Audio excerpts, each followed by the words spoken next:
Esos Bapak Nuryadi,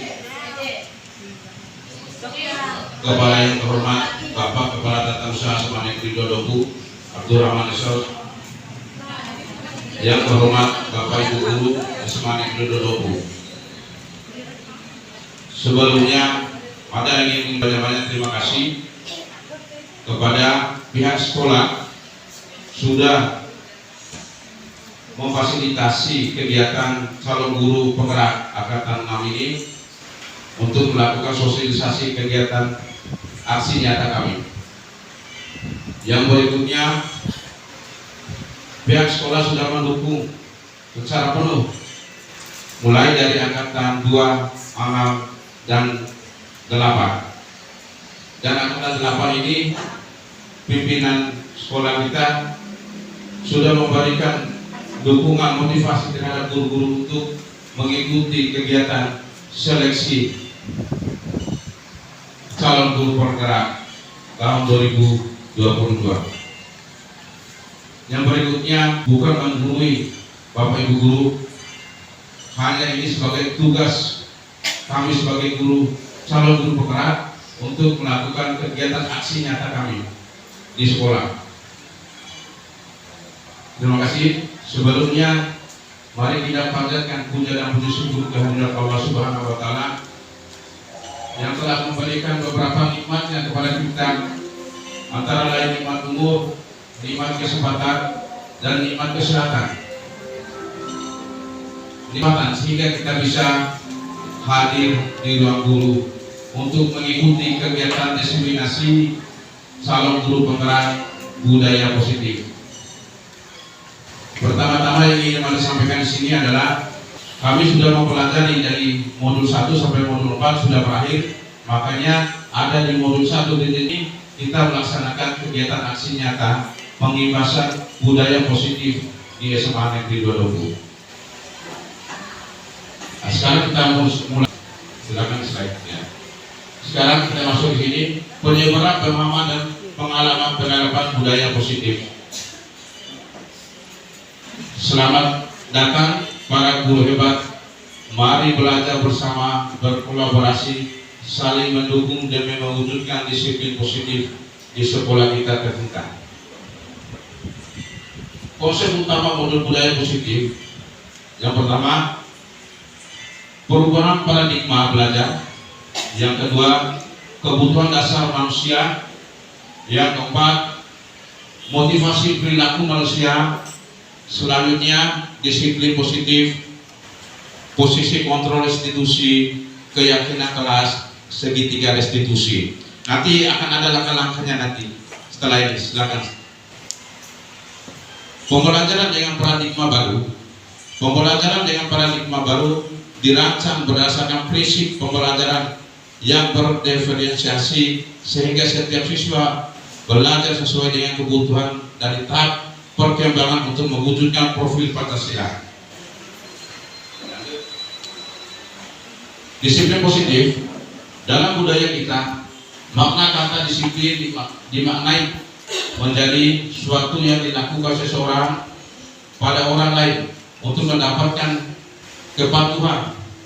Kita cenderung menghubungkan kata disiplin dengan ketidaknyamanan. Disiplin positif merupakan salah satu cara penerapan disiplin yang bertujuan untuk menumbuhkan kesadaran serta memperdayakan anak untuk melakukan sesuatu tanpa sogokan ancaman maupun hukuman. Jadi maksudnya di sini,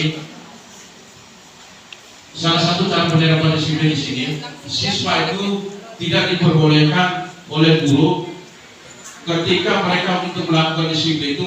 Contoh kecil, anak-anak saya datang besok pagi-pagi ikuti upacara harus berpakaian lengkap. Saya akan memberikan surprise buat anak-anak saya atau hadiah.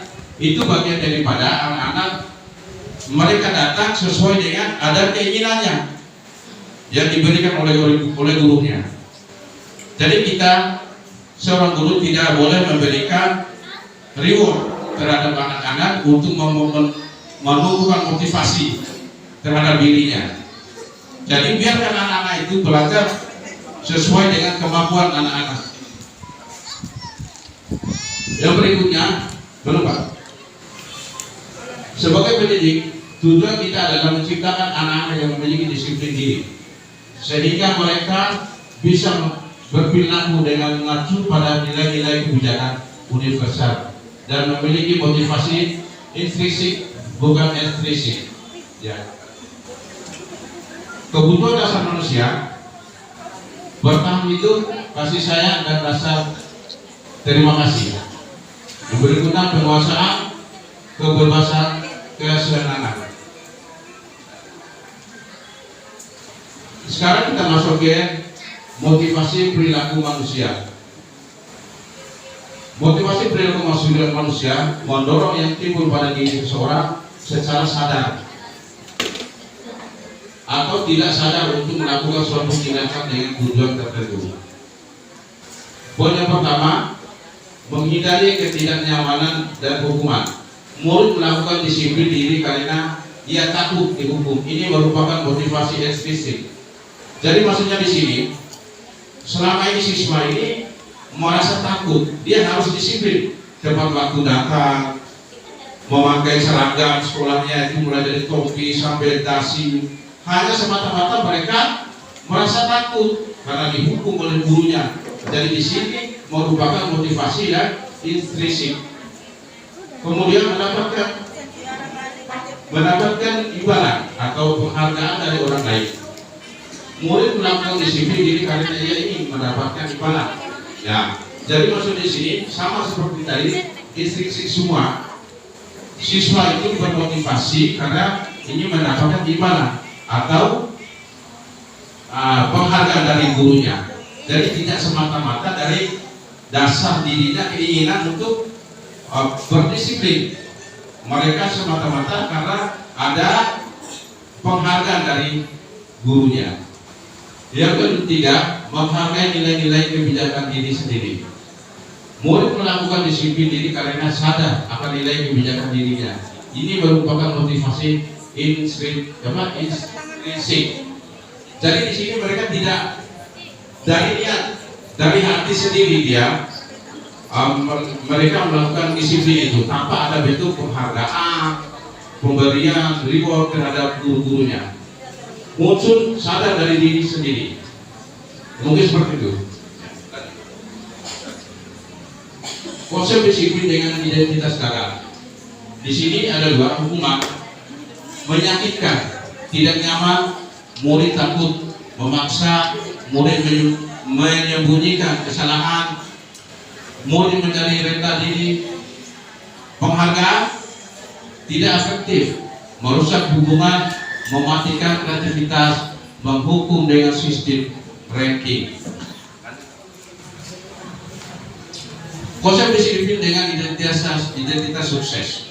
Di sini ada dua, konsekuensi dan restitusi. Penguatan jangka pendek perlu dimonitoring berkelanjutan, stimulus, respon. Murid menghormati peraturan, kehilangan waktu untuk merenungi kesalahannya.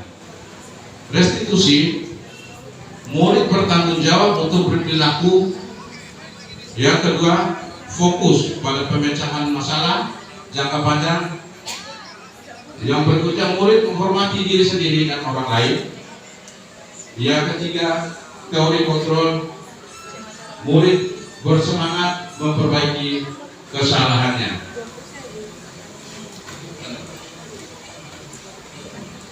Sekarang kita masuk ke konsep disiplin pendekatan restitusi. Di sini ada sebuah cara menanamkan disiplin positif pada murid. Pengertian disiplin restitusi di sini adalah proses menciptakan kondisi bagi murid untuk memperbaiki kesalahan mereka, sehingga mereka bisa kembali pada kelompok mereka dengan karakter yang lebih kuat. Ciri-ciri restitusi bukan menembus kesalahan, namun belajar dari kesalahan, memperbaiki hubungan, tawaran bukan paksaan, menurut untuk melihat ke dalam diri. Selanjutnya, mencari kebutuhan dasar yang mendasar. Tidak, yang selanjutnya menguatkan dan fokus pada solusi. Kita masuk ke perbedaan. Contoh kasus siswa sering tidak mengerjakan PR. Slide pertama, hukuman. Guru menghukum siswa tersebut hormat bendera selama 10 menit. Guru marah dan murid menjadi takut.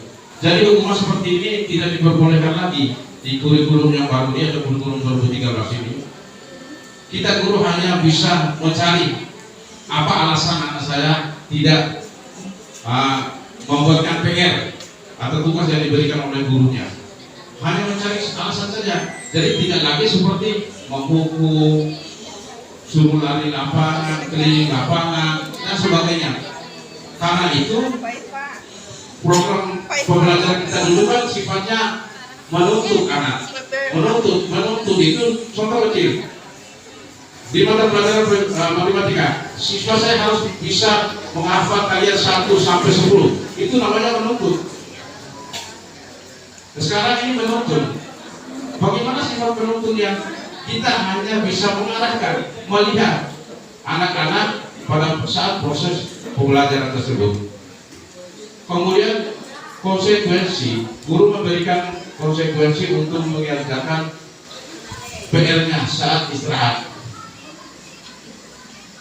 Dikerjakan sebanyak 3 kali. Guru tegas dan siswa menghormati peraturan.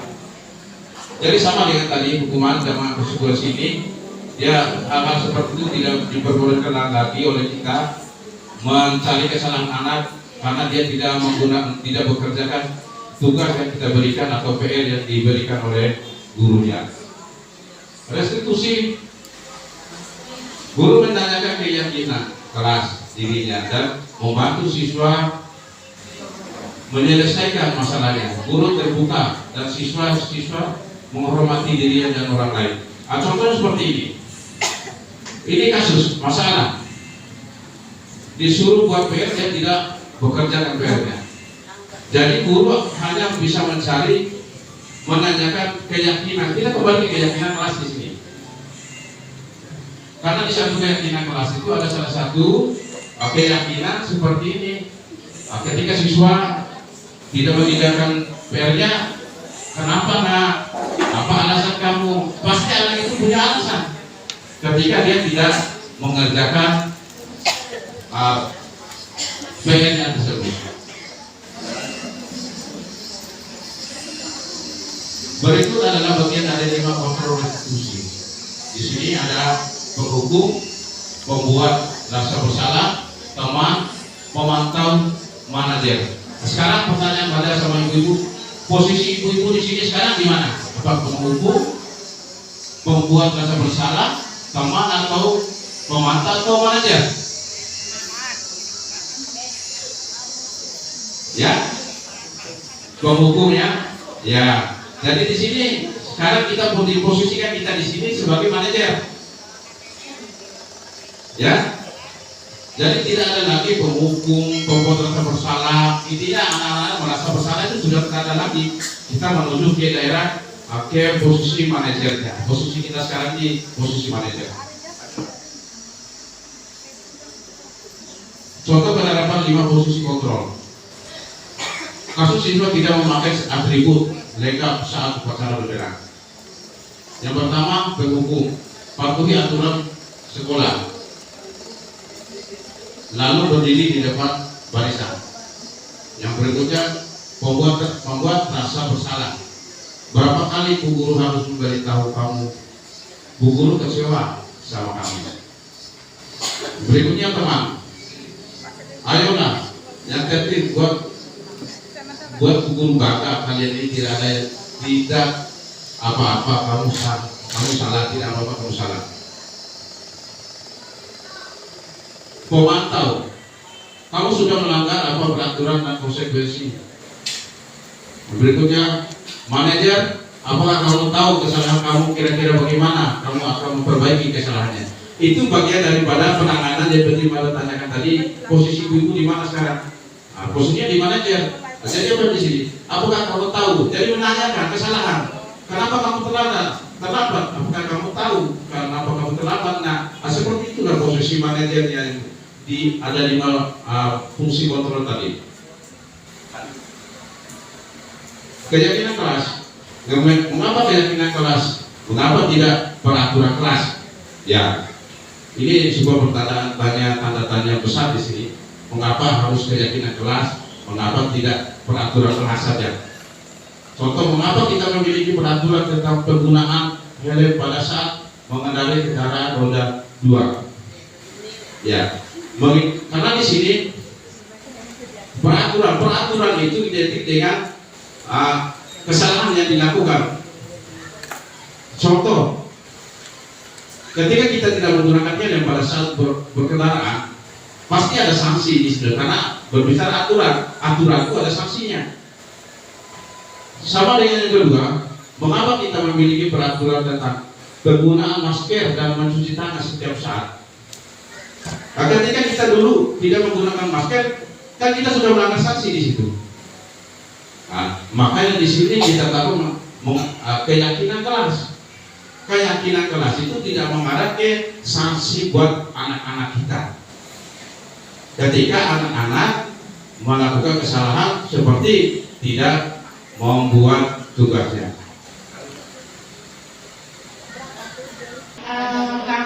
Saya melanjutkan dari apa yang sudah disampaikan oleh Pak Sahid tadi. Sebenarnya sudah tersampaikan semua oleh Pak Sahid tadi, yang seharusnya kan bagi dua. Tapi sudah disampaikan semua mengenai sosialisasi kami tentang budaya positif yang kita lakukan di sekolah. Sebenarnya untuk budaya positif ini sudah lama kita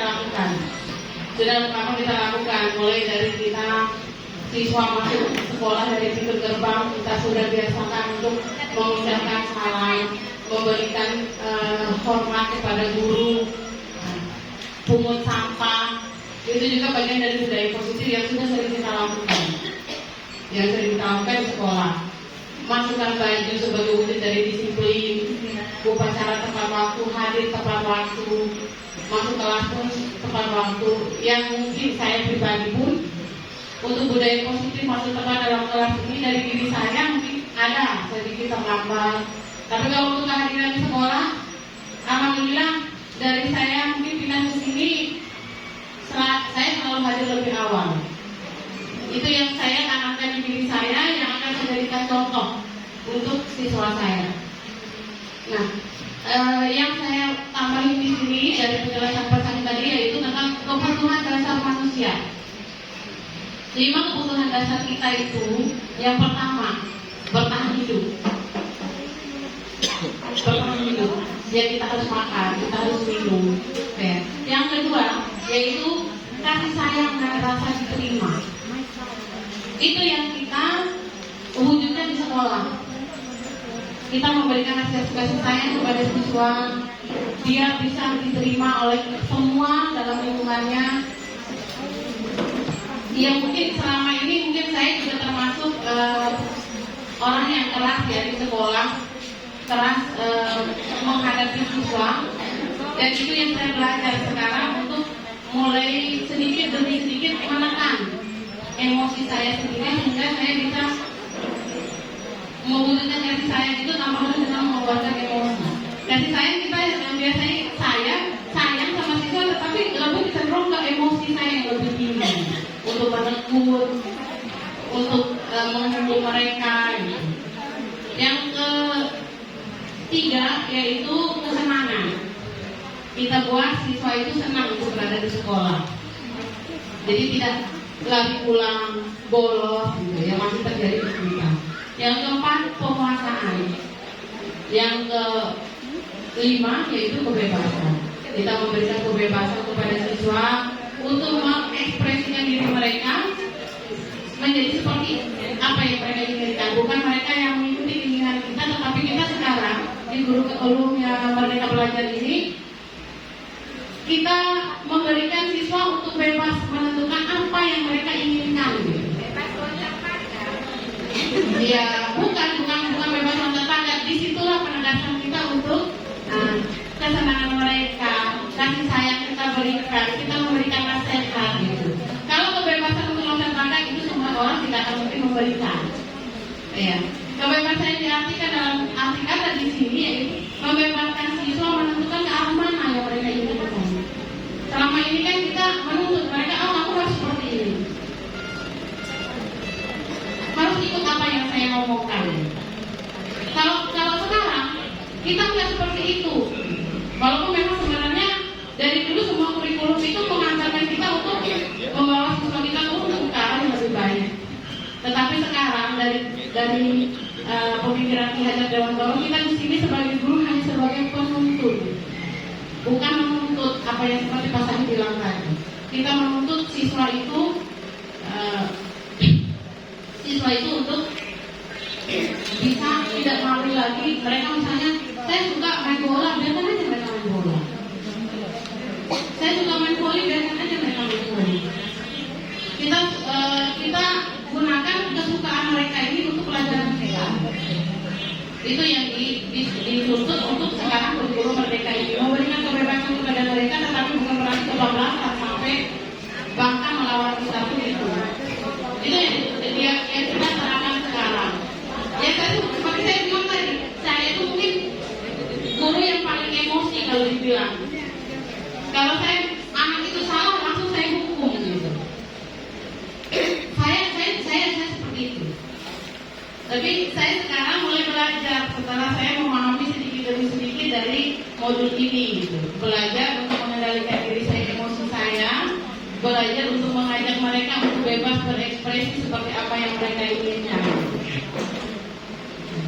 Mungkin selanjutnya bisa dilihat di sini posisi kontrol kita kembali ke yang tadi saya bilang. Ada kita sebagai penghukum, ada membuat orang merasa bersalah, ada posisi kita sebagai teman, ada posisi kita sebagai pemantau, dan ada posisi kita sebagai manajer. Rata-rata mungkin di diri kita penghukum ya, membuat orang merasa bersalah ya, teman pun iya, pemantau pun iya, dan manajer pun iya. Kita semua itu punya dan selalu kita lakukan. Itu yang istilahnya di dalam posisi kontrol ini yang harus mulai kita mulai kita laksanakan sedikit demi sedikit. Jangan sampai kita melibatkan diri kita terus sebagai penghukum, terus sebagai pembuat orang itu merasa bersalah. Menegur anak aja saat dia melakukan kesalahan itu mungkin nggak bisa apa begini. Jadi kita ternyata itulah kita sebagai penghukum, itulah kita sebagai pembuat rasa bersalah.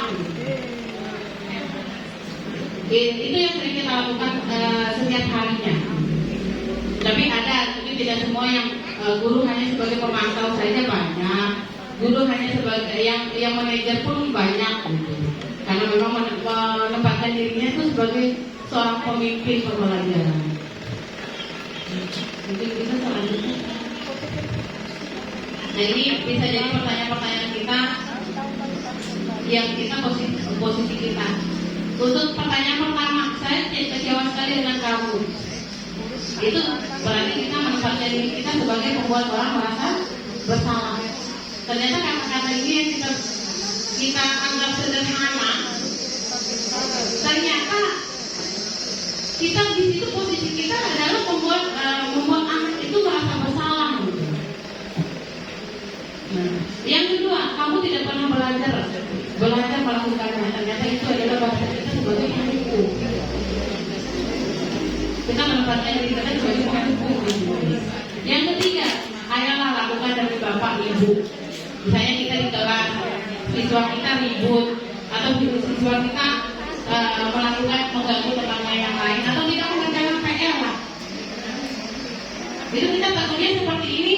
Ternyata kita sebagai teman mengajak siswa itu sebagai teman. Yang selanjutnya, apakah aku mau mendapatkan stiker bintang hari ini? Itu ternyata kita posisikan diri kita sebagai pemantau. Pertanyaan-pertanyaan lagi ya, sering kita lakukan pertanyaan-pertanyaan seperti ini. Cuma kita nggak tahu bahwa posisi kita itu apakah kita sebagai penghukum, kita sebagai pembuat merasa bersalah, kita sebagai pembuat teman, gitu, sebagai pemantau, gitu. Bagaimana kamu bisa menyelesaikan masalah ini? Ternyata kita posisi kita itu adalah sebagai manajer.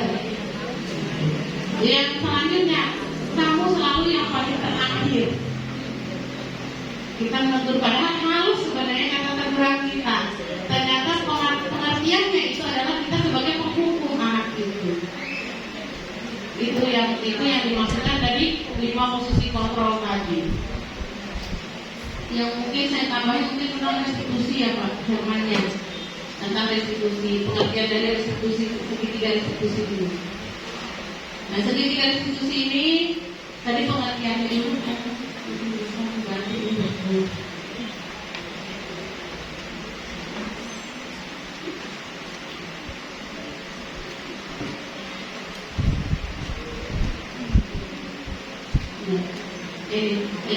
kita mungkin baru mendengar ini yang namanya restitusi. Termasuk saya pun kemarin sempat sebelum memahami, sebelum ada penjelasan dari fasilitator sama pendamping praktek dan yang lainnya, saya juga awam tentang ini. Apa sih itu restitusi? Dari sini restitusi adalah menciptakan kondisi bagi murid untuk memperbaiki kesalahan mereka, sehingga mereka bisa kembali pada kelompok mereka dengan karakter yang lebih kuat. Nah, maksudnya di sini misalnya anak melakukan kesalahan, kita memanggil dia bukan langsung menghukum, tapi kita memberikan pemahaman tentang apa yang menjadi kesalahan dia, bagaimana caranya dia memperbaikinya. Itu yang kita lakukan, memberikan nasihat agar dia lebih baik, sehingga nanti setelah dia memahami apa yang telah kita sampaikan, kita bantu dia untuk memperbaiki diri, dia muncul ke teman-temannya yang lain dengan sifat yang baru, sikap yang baru terhadap teman-temannya yang lain, dan proses pembelajaran pun akan lebih memahami lebih baik. Itu maksudnya di dalam restitusi ini. Restitusi juga merupakan proses kolaboratif yang mengajarkan murid untuk mencari solusi dari masalah mereka dan membantu murid berpikir tentang orang lain seperti apa yang mereka ingin menjadi tujuan mulia dan bagaimana mereka harus memperlakukan orang lain. Jadi kolaborasi antara sesama guru, sesama teman, kerjasama, itu bisa merubah karakter mereka sehingga mereka bisa lebih baik, bisa menerima orang di sekelilingnya, bisa merubah tingkah laku mereka yang mungkin awalnya mereka sering mengganggu temannya di kelas, sering membuat rusuh. Jadi bisa lebih baik. Mereka jadi bisa merangkul temannya sedikit tidak. Mereka di saat menerima pelajaran mereka mendengarkan dengan baik. Itu di dalam restitusi itu sendiri.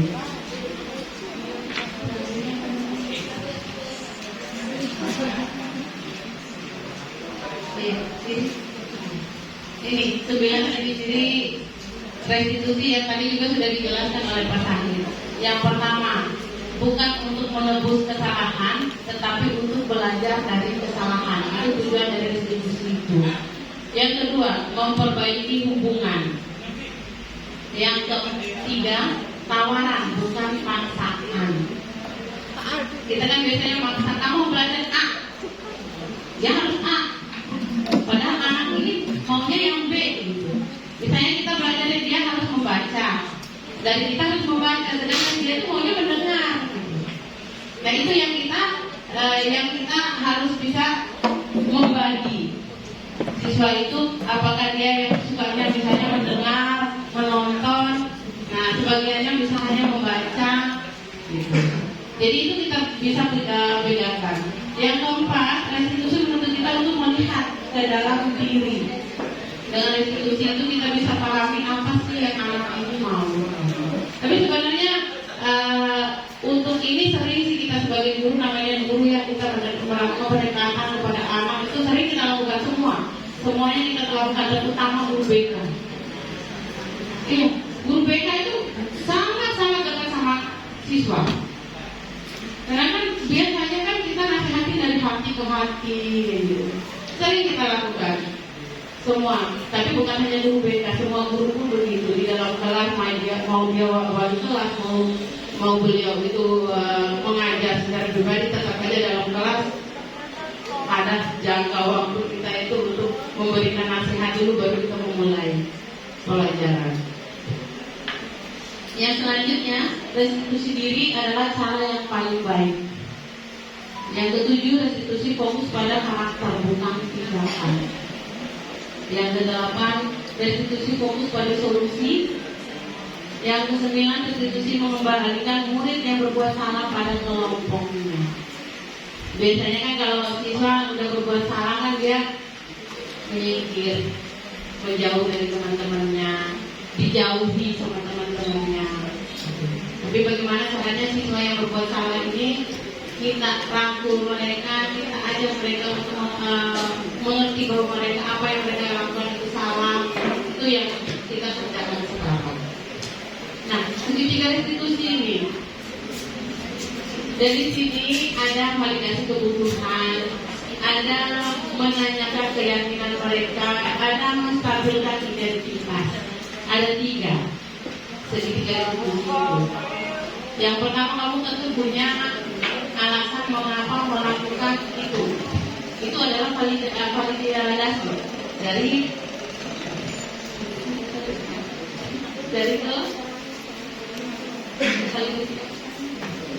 validasi kebutuhan. Adakah cara yang lebih efektif untuk mendapatkan apa yang kamu butuhkan? Itu adalah pertanyaan-pertanyaan untuk memvalidasi kebutuhan itu, apa yang menjadi kebutuhan dari siswa itu sendiri. Dan selanjutnya yaitu menanyakan keyakinan. Nilai-nilai apa yang telah kamu sepakati. Ini kemarin pas IHT ya, khususnya guru kelas 10 udah diberikan penjelasan oleh Pak Herman tentang IHT ini, tentang namanya kesepakatan kelas yang sekarang di angkatan kami itu berubah menjadi keyakinan kelas. Yang sebelumnya adalah kesepakatan kelas, tapi di kami dirubah katanya menjadi keyakinan kelas, yaitu kesepakatan kita di saat kita belajar di kelas dengan siswa kita, bukan hanya oleh wali kelas tetapi oleh guru mapel. Misalnya di saat yang saya, apa saja kita buat kesepakatan dengan siswa di kelas. Jika melanggar, bagaimana kesepakatan mereka untuk hukuman apa atau apa yang akan dilakukan oleh mereka sebagai ganti dari pelanggaran mereka itu. Itu yang sering sudah kita lakukan dan sudah sempat dijelaskan di HT. Sama seperti itu. Selanjutnya kamu ingin menjadi seperti apa? Untuk setelah menanyakan keyakinan, kita menstabilkan identitas anak itu dengan setiap orang pasti pernah melakukan kesalahan. Itu nasihat kita. Kamu bukan satu-satunya yang pernah melakukan ini. Ini untuk mengembalikan kepercayaan diri anak itu sendiri. Setelah misalnya dia melakukan kesalahan, kita memberi nasihat, baru kita kasih lagi keyakinan kepada dia untuk menstabilkan emosi dia sehingga dia tidak merasa dikucilkan, merasa dimarah, benar-benar dimarah. Jadi kita kembalikan lagi setelah kita tanyakan kebutuhan, kita jelaskan keyakinannya seperti apa. Setelah itu baru kita kembalikanlah mereka kepada diri mereka sendiri sehingga mereka bisa percaya diri kembali untuk berada di lingkungannya. Nah, itu menstabilkan identitas ini ada tambahan. Guru berkata, berbuat salah itu hal yang manusiawi. Tidak ada manusia yang sempurna. Bapak Ibu guru juga berbuat salah. Kita pasti bisa menyelesaikan permasalahan ini. Bapak Ibu tidak tertarik untuk mencari tahu siapa yang benar dan siapa yang salah. Tetapi Bapak Ibu tertarik untuk menyelesaikan masalah. Kalau kamu menyalahkan diri sendiri terus-menerus, maka kamu bersikap baik pada diri sendiri. Ini kata-kata kita, kata-kata bijak kita untuk bersiswa sehingga rasa percaya diri siswa itu akan kembali muncul setelah mungkin melakukan kesalahan.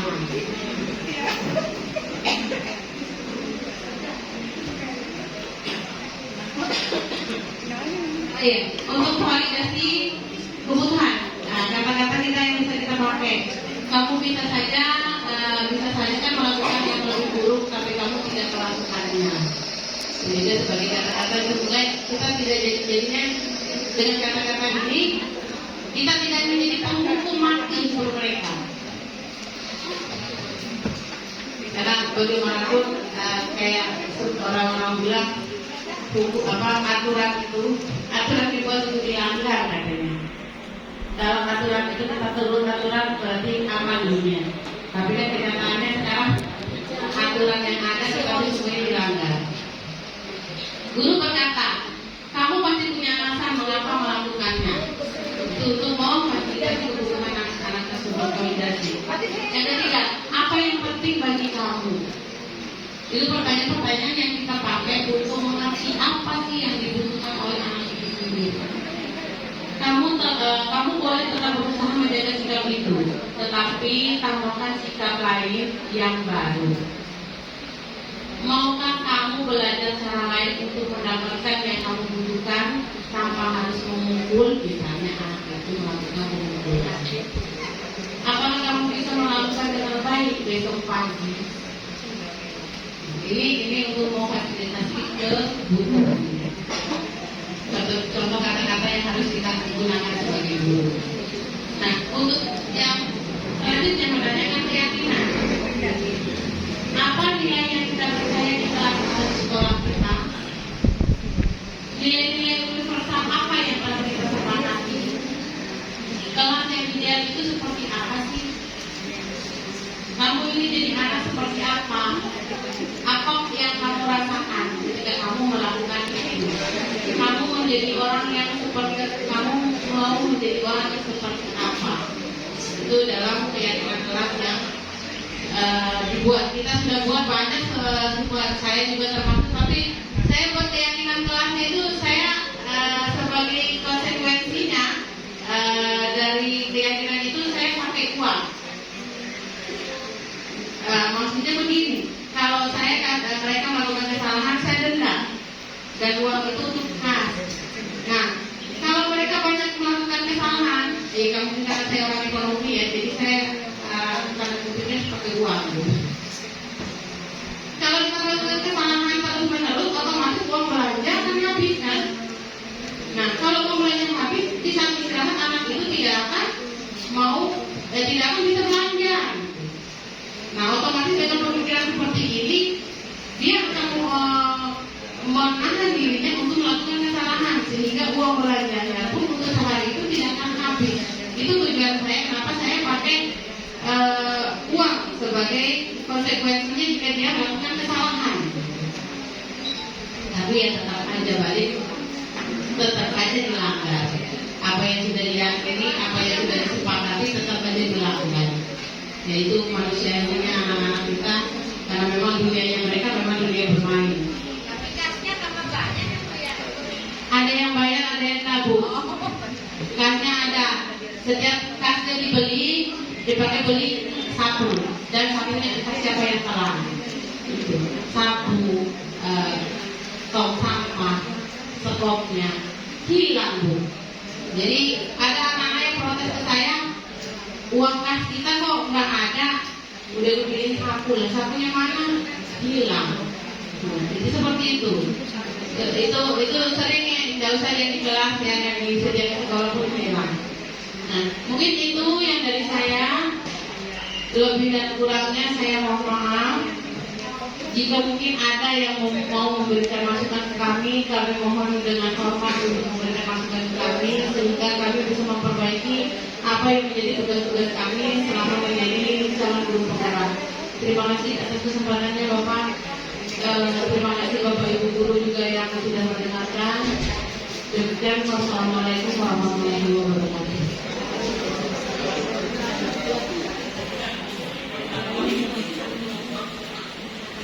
Perhatikan ya. Nah, hari ini kita mulai pembuatan kompos dari bagaimana mencampur bahan-bahan yang dibutuhkan untuk pembuatan pupuk kompos ini ya. Yang pertama ada bahannya, ada air, ada gula pasir, ada pupuk dari pertanian M4 yang dipakai untuk sebagai bahan penghancur dari daun ini nanti, dan ada daun yang dipakai ya, daun kering ya. Nah, sekarang Ibu mulai campur. Yang pertama kita campurkan M4 dulu.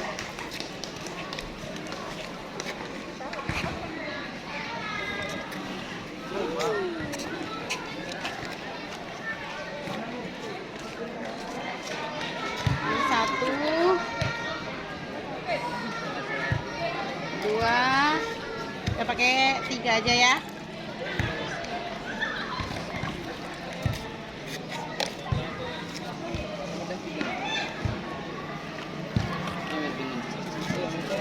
Ini ada gula merah, gula putih. Ya, ini juga sebagai fungsinya sebagai pembusuk. Karena di sini ada glukosanya ya. Ini ada bakteri pembusuk untuk ya.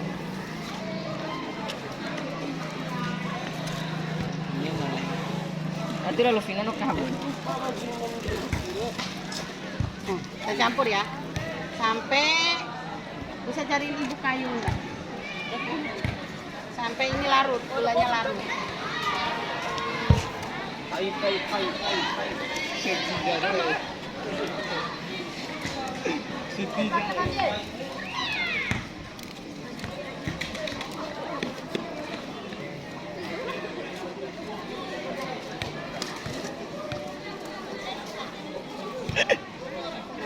Setelah gula ini larut, kita basahkan. Kita siramkan ke daun. Ya, kalian boleh siramkan ke daun sedikit demi sedikit sambil kalian aduk ya. Nah, siramnya ibu kasih contoh dulu sekali. Campur sehingga basah semuanya ya. Nah, sekarang kalian coba kalian yang basahinnya. Boleh semua, enggak apa-apa.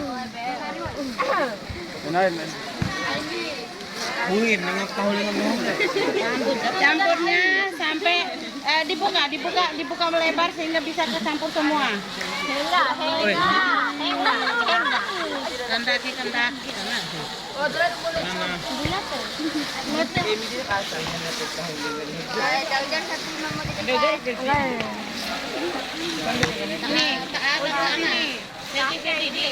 campur kena kendaki. Sampai semuanya basah ya.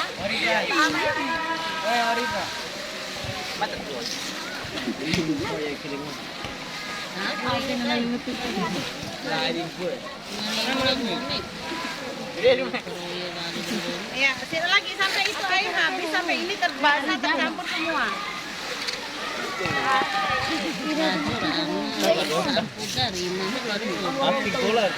Jangan campur tangan kotor. Ini bisa masih bisa dicuci dengan tangan. Nggak bisa tangan.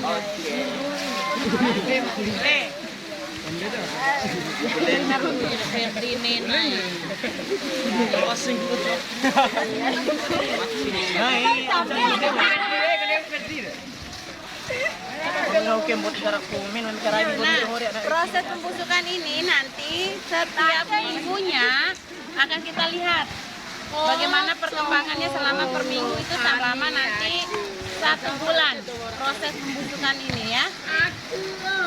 Dan bahkan bisa lebih lama.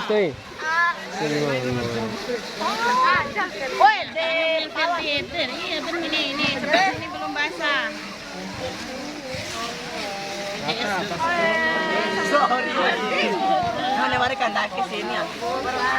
Kalian lihat. Nih, nu anu, bisa aja aku pada hombre. Contoh saja.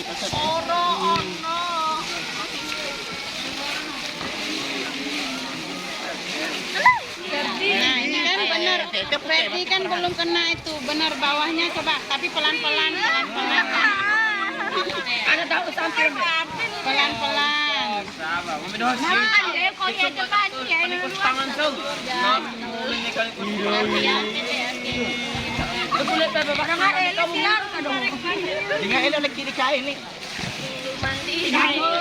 Masukkan kembali ke karung itu. Oke. Masukkan dulu ke karung itu. Kejam kantin ini kita udah sampurin. Yang ini aja dulu ya.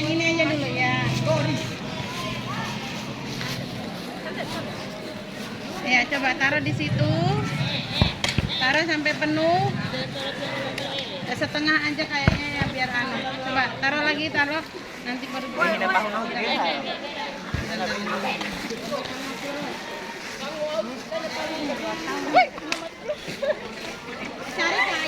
Enggak usah di Nah, ya masukkan kembali ke wadah. Tonton kita sini anu kayunya. Ajar roh, mana?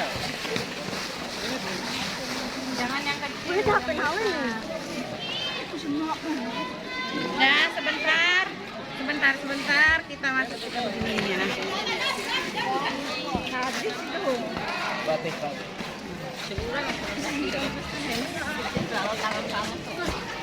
Taruh lagi. Airnya bawa ke sini satu gayung. Sambilan di anu. Sebentar dulu. Ini belum basah. Ini belum basah. Ini bisa dipakai sekali lagi ya. Ini ada onggel kan? Woi,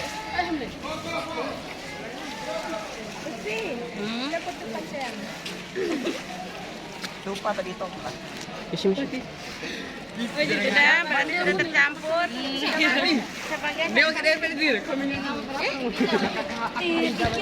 Nah, berarti pas untuk satu karung. Masukkan semua.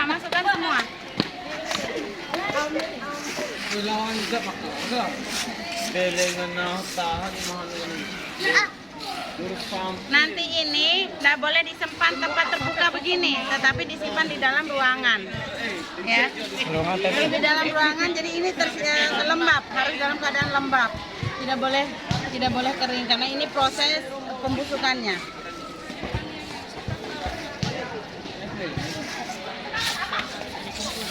Minta lagi itu air nak, satu gayung lagi air pembusukannya itu. Ya, boleh kita siram begini, kan airnya nanti turun kan. Ya. Taruh aja semua yang sudah kena. Ya, ini ya.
Waalaikumsalam. Udah nak.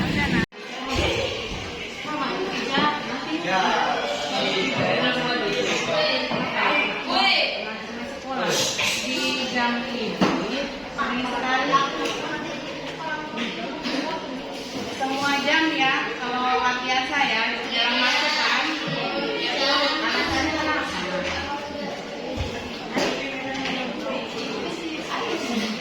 Bagus lagi sekolah apa? Kan kemarin sudah ada BK, ya kan? BK, teguran, bahkan pemanggilan orang tua, tapi mereka orang tua.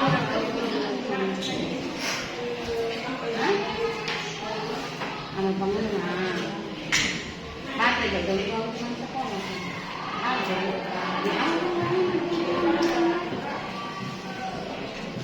Kamu sekolah, tapi ada biasa kamu sekolah. Ada enggak alasan kau ketemu sekolah kan? Orang aku ini apa ini? Memang tidak tahu. Cari pemar. Ang kurangnya mengambil. Boleh sedikit. Kemarin unit itu dia masuk nggak? Masuk. Semester masuk nggak ada sana? Masuk saja. Terus nanti nilainya apa yang dikasih? Sekolah sampai semester tinggal 2 bulan. Ya kan November, Desember sama ini.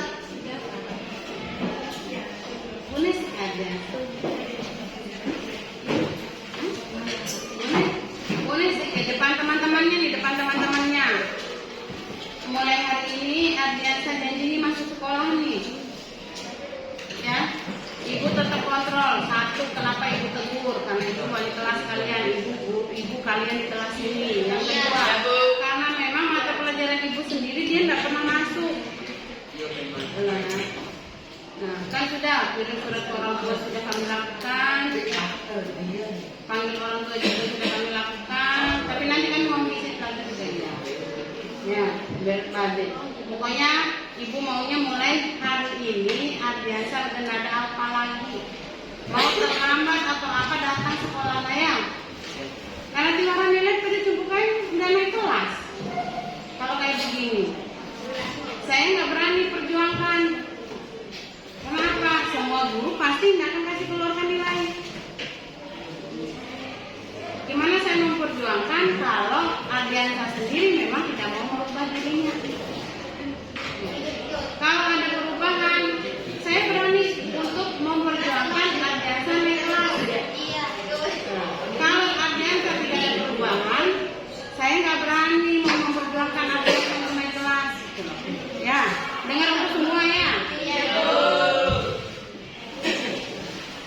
Saya janji sama ibu mulai hari ini kamu masuk sekolah. Nggak ada lagi apa ya? Ya, udah duduk. Kita panen. Berpengalaman Pak, kepala kapsek mah. 1, 2, 3. Maju dulu jadi. Mantap.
Waalaikumsalam.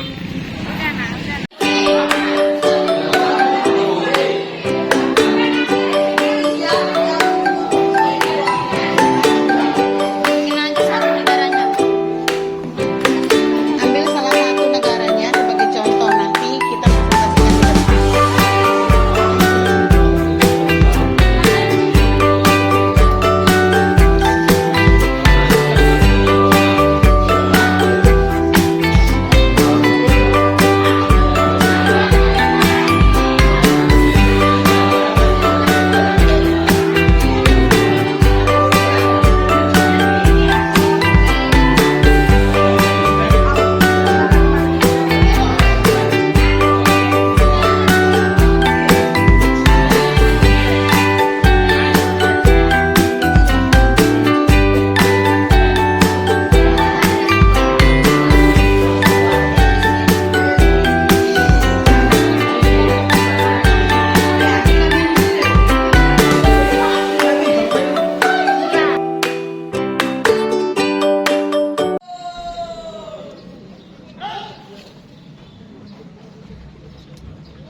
The report of ceremony, Commander to the Inspector of the ceremony.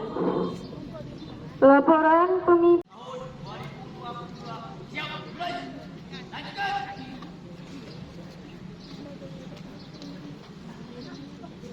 Raising the flag followed by the Indonesia Raya and then by choir assemble. Pengibaran bendera merah putih, diiringi lagu kebangsaan Indonesia Raya. Lulu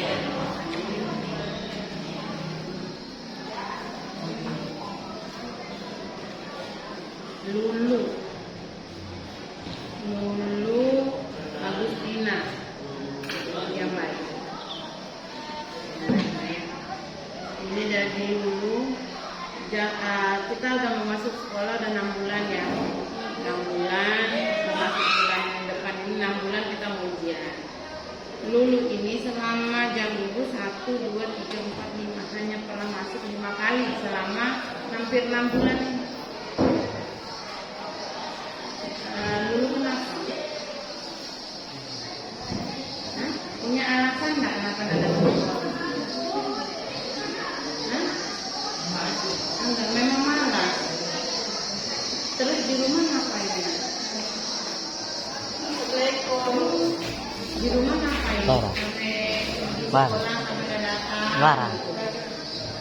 Hah? Di rumah ngapain aja? Jalan pulang. Hah?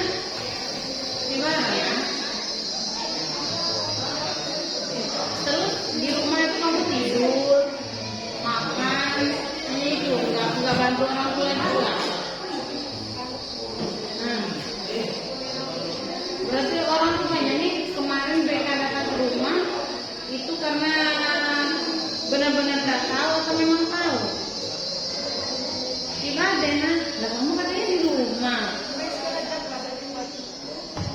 Luar biasa ya, datang sekolah tapi nggak pernah masuk kelas. Terus kamu kemana? Coba jawab jujur.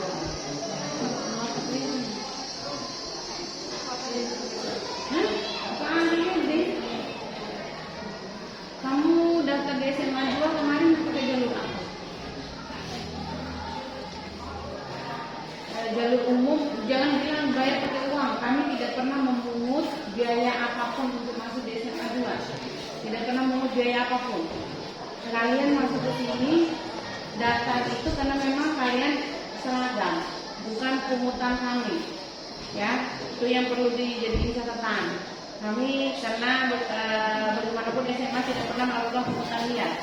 Istilahnya kan begitu kalau kalau dibilangkan bayar. Ibu tanya, itu kan ada 3 jalur kemarin. Ada jalur prestasi atau hafiz dan sebagainya itu, ada jalur afirmasi atau jalurnya orang yang tidak mampu menggunakan PKH dan KIP, dan jalur umum. Kamu mendaftar jalur mana? Jalur umum berarti kamu itu bayar sekolah, ya kan? Bayar sekolah, ada SPP yang harus kamu bayar. Selama ini sampai sekarang 6 bulan, sebentar lagi ulangan kan? Lulu ini datang sekolah tapi tidak pernah masuk kelas. Berarti orang tuamu tuh hanya bayar apa datang sekolah itu, anak ilmunya nggak ada tanggung jawab. Nggak kasihan sama orang tuanya Lulu? Hah? Jawab ibu, angkat mukanya. Nah, kalau kasihan kenapa nggak pernah masuk di kelas, datang sekolah? Otomatis kemarin orang tuanya kaget ini pasti. Apa nggak suka sama ibu, tanya nih? Apa nggak suka sama guru yang ngajar di kelas? Kendalanya nih, atau nggak suka sama teman-temannya di kelas? Jawab dulu, jawab yang keras. Waktu caum dilihat di kelas atau waktu caum guru materi, dibaratin Pak Ari saja. Padahal di luar kalau lagi sepi ya sepi. Terus kamu duduknya di mana?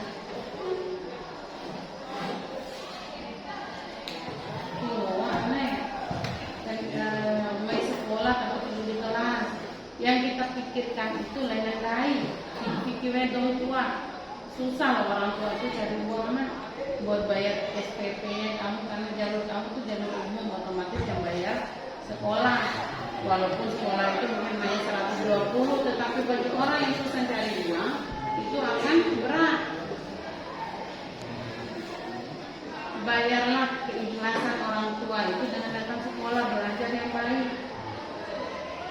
Ingat dulu, ibu mau kasih nilai apa kalau kayak begini? Ibu kasih kamu nilai minimal kan nilai lulus itu kan 75 nih. Ikhlas nggak teman-temannya yang lain? Ya setiap hari datang sekolah, hanya beberapa poin beda sama kamu yang tidak pernah datang. Misal ini ya, jelas nggak ikhlas teman-temannya ini. Jelas mereka hujat gurunya.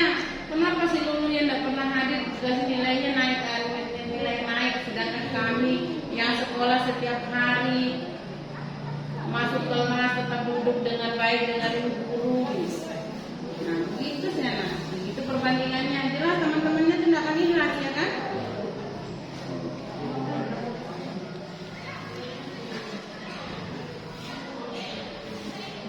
Datang sekolah ya, mulai hari ini. Nanti ibu pantau dulu seperti apa, perkembangannya, perubahannya seperti apa. Kalau ibu mau jadi orang, bisa angkat derajat orang tua, kamu datang sekolah belajar, selesaikan sekolahmu dengan baik. Ringan ibu. Saya nggak mau lihat lagi, ini masih beberapa minggu kita sekolah, nggak mau lagi lihat dulu nggak datang. Ya, nggak masuk kelas, itu bukan nggak datang. Ya, iya udah. Silakan duduk sana, biar saya lanjut.